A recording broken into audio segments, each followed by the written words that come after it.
오늘 국회 대정부 질문에서도 일본의 보복 조치는 단연 주요 사안이었습니다. 이낙연 국무총리는 특히 아베 총리가 이번 조치를 대북 제재와 연결한 건 매우 위험한 발언이라고 비판했는데요. 일본 측에 항의했지만 아직 답은 오지 않았다고도 언급했습니다.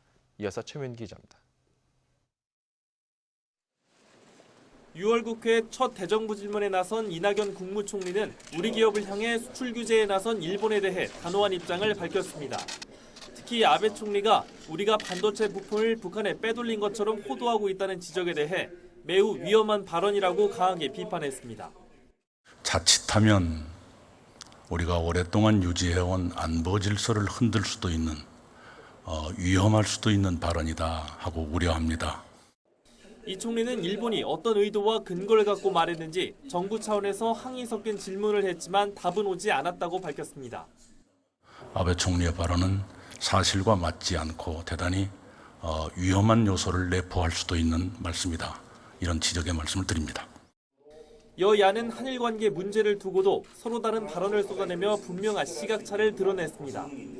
여당인 더불어민주당은 일본 정부가 선거를 앞두고 정치 테러를 하고 있다고 보복 조치를 비판한 반면 반도체 부품을 북한에 빼돌린 것처럼 그 사실을 호도하고 참으로 치졸하기 짝이 없는 주장을 펴는 것 같습니다. 자유한국당은 G20에서 한일 정상 간 8초 악수를 받듯이 정부의 외교 참사 때문에 이런 문제가 초래됐다고 주장했습니다. 이번에 유별나게 그걸 못하고 8초간의 악수로 끝났다 이렇게 이야기를 합니다만은 이런 것들이 계속해서 외교적인 참사로 이어지면서 대정부 질문에선 북한 어선의 삼척항 입항 사건에 대한 질타도 이어졌습니다. 정경두 국방부 장관은 사태의 책임을 통감한다며 고개를 숙였습니다. 경계작전 실패에 대해서 책임을 통감하고 있고 국민 여러분들께 진심으로 사과의 말씀을 드립니다.